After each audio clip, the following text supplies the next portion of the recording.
തുഞ്ചത്തെഴുത്തച്ഛൻ ഭാഗവതം കിളിപ്പാട്ട് നിർമ്മിച്ചു കഴിഞ്ഞിട്ടുള്ള കാലമായിരുന്നു അത്. അപ്പം അതുകൊണ്ടുകൂടി ആയിരിക്കാം ആ ഭക്തോത്തമൻ മേൽപ്പത്തൂരിനോട് മീൻതൊട്ട് കൂട്ടാൻ. അതായത് ഭാഗവതത്തിലെ മത്സ്യാദി അവതാര കഥകളെ വർണ്ണിച്ച് സ്തോത്രമുണ്ടാക്കാനാണ് അത് പറഞ്ഞതിന് കാരണം എന്ന് പറയുന്നു.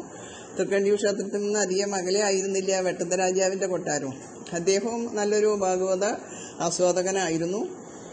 അപ്പോൾ ഇതേമാതിരിയുള്ള ഭാഗവതമയമായ ഒരു അന്തരീക്ഷത്തിൽ നിന്നാണ് മേൽപ്പത്തൂർ ഭട്ടതിരി ഗുരുവായൂർക്ക് ഭജനത്തിന് പോണത്. അപ്പോൾ ആ സ്ഥിതിക്ക് ആ ഭക്തകവി വ്യാസോക്തി സാരമയമായ ഭാഗവതത്തിലെ അവതാര കഥകളെ സ്തോത്രമുണ്ടാക്കിയിട്ട് സേവിക്കാൻ തീരുമാനിച്ചതിൽ അത്ഭുതമില്ല.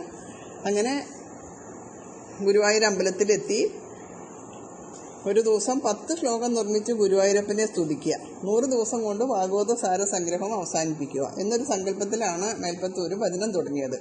സ്തോത്രം ദശകമായിട്ട് നിർമ്മിക്കണമെന്നും അത് ആകെ 100 ദശകങ്ങളിൽ ഒതുക്കണമെന്നും ഭട്ടത്തിന് സങ്കല്പിക്കാൻ എന്തായിരിക്കും കാരണം ഉത്തരമായിട്ട് പറയുന്നത്, ഋഗ്വേദത്തിന്റെ ഒരു ചെറിയ രൂപം ഈ ഭാഗവത സ്തോത്രത്തിന് ലഭിക്കണം എന്ന് ഭട്ടതിരിപ്പാട് വിചാരിച്ചിരുന്നു എന്നാണ് ആചാര്യന്മാർ ചോദിക്കുന്നത്.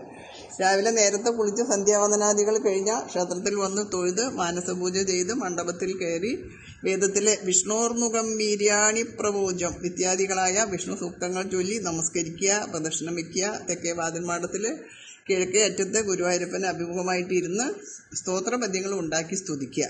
ഉച്ചയ്ക്ക് ഗുരുവായൂരപ്പൻ്റെ നിവേദ്യം തന്നെ ഭക്ഷിക്കുക. ഒരു ദശകം ഉണ്ടാക്കി കഴിഞ്ഞാൽ ബാക്കി സമയം ഭാഗവതം വായിച്ചും നാമം ജപിച്ചും പ്രദക്ഷിണം വെച്ചും കഴിച്ചു കൂട്ടുക. ഇതാണ് ഭജനത്തിൻ്റെ ക്രമം.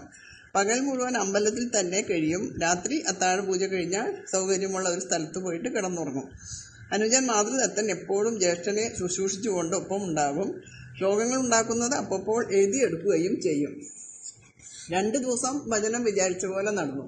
3-ാമത്തെ ദിവസമായപ്പോഴേക്ക് ഭട്ടതിരിപ്പാടിന് വാദം വീണ്ടും കോപിച്ചു എന്നാണ് പറയുന്നത്. മേൽപ്പത്തൂരിൻ്റെ മനസ്സിന് ഇളക്കം തട്ടി ഭജനം തുടരാൻ പ്രയാസം എന്ന സ്ഥിതി വന്നു ചേർന്നു. എങ്കിലും അനുജന്റെ സഹായത്തോടുകൂടി ഒരുവിധം അമ്പലത്തിലെത്തി. വേദനയുടെ ശക്തി കൊണ്ട് ഒന്നിനും സാധിക്കുന്നില്ല. ഭക്തന്മാർ ചിലർ നാമം ജപിക്കുന്നു, ചിലർ ഭഗവത് സ്വരൂപം ധ്യാനിച്ചുകൊണ്ടിരിക്കുന്നു, ചിലരാണെങ്കിൽ ഭഗവാന്റെ ഗുണകഥകൾ പറയുന്നു, ചിലർ പ്രദക്ഷിണം വയ്ക്കുന്നു, നമസ്കരിക്കുന്നു. ഭട്ടതിരിപ്പാട് വിചാരിക്കുകയാണ്, ഭാഗ്യവാന്മാർ, തനിക്ക് അതിനൊന്നിനും കഴിയുന്നില്ലല്ലോ, ഒന്നിനും മനസ്സിരിക്കുന്നുമില്ല. ഗുരുവായൂരപ്പനോട് നേരിട്ട് കുറെ സങ്കടം പറയാനാണ് തോന്നിയത്. അന്നത്തെ ശ്ലോകങ്ങളെല്ലാം മേൽപ്പത്തൂരിൻ്റെ ആർത്തപ്രലാപമാണ്. തൻ്റെ പേരിൽ തെല്ലു കരുണ കാണിക്കണേ എന്നുള്ള പ്രാർത്ഥനയാണ് പ്രധാനം. ഭജനം നിർത്തണോ തുടരണോ എന്നുള്ള ചിന്തയുടെ ആന്തോളനമാണ് 3-ാമത്തെ ദശകത്തിൽ നമുക്ക് ഉടനീളം കാണാൻ പറ്റുക. ആ ഭാഗങ്ങൾ നമുക്ക് ആ ഭാഗത്തെത്തുമ്പോൾ കാണാം. അല്ലെങ്കിൽ നമ്മുടെ വിശദീകരണം ഒരുപാട് കൂടിപ്പോവും. അങ്ങനെ 1-2 ദശകങ്ങളിൽ കവി തൻ്റെ രോഗത്തെക്കുറിച്ച് തീരെ പരാമർശിക്കുന്നേ ഇല്ല. പക്ഷെ 3-ാം ദശകം മുഴുവനും തൻ്റെ രോഗത്തെക്കുറിച്ച് മാത്രമാണ് പറയുന്നത്. 4-ാം ദശകം തുടങ്ങുന്നതും എൻ്റെ രോഗം മാറ്റിത്തരണേ എന്ന് പറഞ്ഞുകൊണ്ടാണ്. പിന്നെ മിക്ക ദശകവും അവസാനിപ്പിക്കുന്നത് എൻ്റെ രോഗങ്ങൾ മാറ്റിത്തരണേ എന്ന് പ്രാർത്ഥിച്ചുകൊണ്ടാണ്. ചില ദശകങ്ങളിൽ ഇടയ്ക്കും രോഗപരാമർശം വരുന്നുണ്ട്.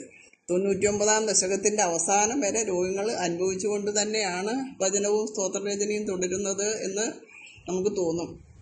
കാരണം എല്ലാ ശ്ലോകത്തിലും അവസാനം ഇങ്ങനെയാണല്ലോ അവസാനിപ്പിക്കുന്നത്. പവനപുരപതേ പാഹിമാം കൃഷ്ണരോഗാത് എന്നാണ് 99-ാം ദശകത്തിൻ്റെയും സമാപ്തി വാക്യം. 100-ാം ദിവസമായപ്പോൾ ഗുരുവായൂരപ്പൻ മേൽപ്പത്തൂരിന് വേണുഗോപാലമൂർത്തിയുടെ രൂപത്തിൽ ദർശനം നൽകി എന്ന് പറയുന്നു. ആ സാക്ഷാത്കാരമാണ് അഗ്രേ പശ്യാമി തേജോ എന്ന് തുടങ്ങുന്ന 100-ാം ദശകത്തിൽ വർണ്ണിക്കപ്പെടുന്നത്. ആ തേജസ്സിൻ്റെ ദർശനം കിട്ടിയതോട് കൂടിയിട്ട് മേൽപ്പത്തൂരിൻ്റെ സകല വേദനകളും മാറി. മാത്രമല്ല അമൃതത്തിൽ ആറാടിയ സുഖമുണ്ടാവുകയും ചെയ്തു. ഈ അനുഭൂതിയാണ് പീയൂഷാപ്ലാവിദോഹം എന്നടുത്ത വാക്യത്തിൽ വിശദീകരിച്ചിട്ടുള്ളത്. കൊല്ലവർഷം 762 വൃശ്ചികമാസം 28-ാം തീയതി ഞായറാഴ്ച ചോതിയും കൃഷ്ണദ്വാദശിയും കൂടിയ ശുഭദിനത്തിലാണ് നാരായണ ഭട്ടതിരിപ്പാട് നാരായണീയ സ്തോത്രം സമാപ്തി വരുത്തിയിട്ട് ഭജനം കാലം കൂടിയത്. അങ്ങനെ ഗുരുവായ അച്യുതപിഷാരടിയുടെ വാദരോഗം ഏറ്റുവാങ്ങിയ ആ ഗുരുഭക്തൻ ഗുരുവായൂരപ്പൻ്റെ കാരുണ്യത്താൽ ആയുരാരോഗ്യ സൗഖ്യ സമ്പന്നനായിട്ട് ഭവിച്ചു. ബാക്കി അടുത്ത ശ്ലോകത്തിൽ.